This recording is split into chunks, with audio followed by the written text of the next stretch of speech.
सिर मुकुट कुंडल तिलक चारु उदार अंग विभूषणम् नवकंज लोचन पंचमुख कर कंज पदकं दारुणम्।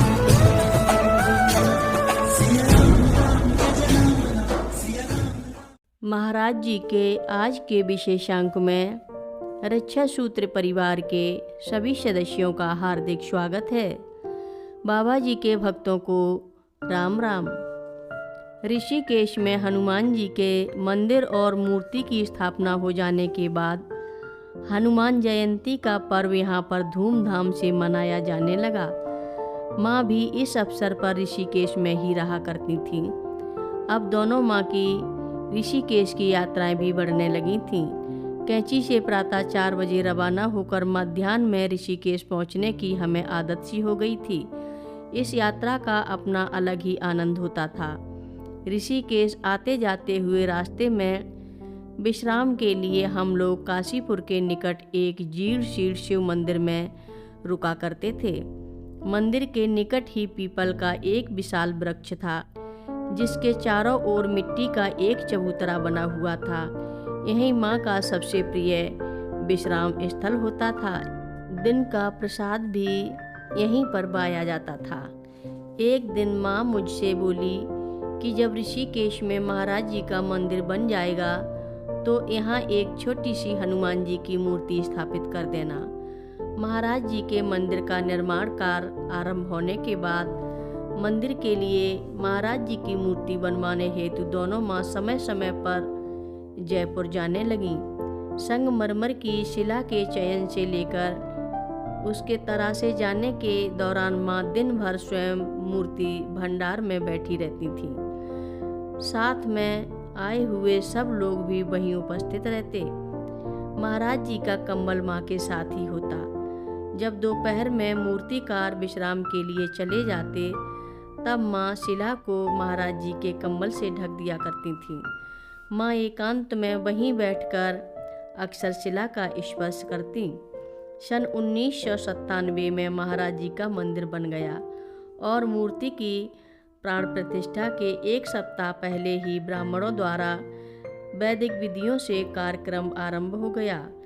प्राण प्रतिष्ठा की निश्चित तिथि से एक दिन पहले रात में जब सब आश्रमवासी सो रहे थे, माँ लगभग 2 बजे रात्रि में अपनी कुटिया से बाहर आईं और कार्यकर्ताओं से महाराज जी की मूर्ति को मंदिर में लाने के लिए निर्देश किया।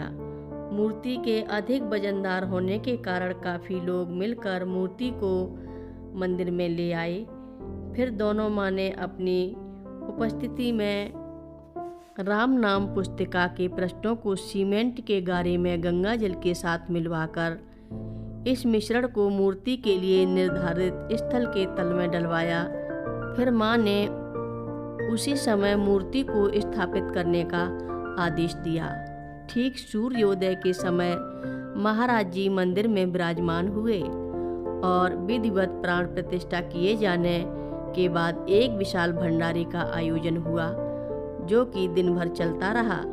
महाराज जी के मंदिर का निर्माण पूरा होने के बाद माँ के द्वारा काशीपुर के मंदिर में कहे हुए वचनों का पालन करते हुए मैंने 2 फीट ऊंची हनुमान जी की एक मूर्ति खरीदी और फिर महाराज जी के मंदिर में रखकर उनकी प्राण प्रतिष्ठा की गई। जिस दिन हम लोग ऋषिकेश से कैंची वापस लौट रहे थे, माँ ने मुझे प्रातःकाल अपने पास बुलाकर कहा कि हनुमान जी की मूर्ति किसी बक्से या पेटी में नहीं जाएगी। माँ के शब्द थे, हनुमान जी की प्राण प्रतिष्ठित मूर्ति है, उसे कार की सीट में मेरे और जीवंती माँ के बीच में अच्छी तरह रख देना। हनुमान जी वहाँ से दोनों माँ के साथ बैठकर काशीपुर तक आए। माँ उन्हें रास्ते भर बच्चे की तरह संभालती रही। मुझे याद है कि उनकी सफ़ेद धोती हनुमान जी के सिंदूर से जहाँ तहाँ रंग गई थी। काशीपुर शिव मंदिर पहुंचकर माँ ने हनुमान जी की मूर्ति को अपनी गोद से उठाकर मंदिर के पूजा स्थल के मध्य रखा हनुमान जी को लड्डू का भोग लगाकर माँ बोली, इनका नाम होगा पूर्णकाम हनुमान जी। आज इस मंदिर की ख्याति मनोवांछित फल देने वाले भगवान के रूप में हो चुकी है।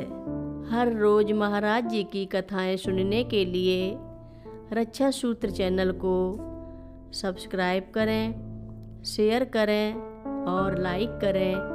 घंटी बजाना ना भूलें।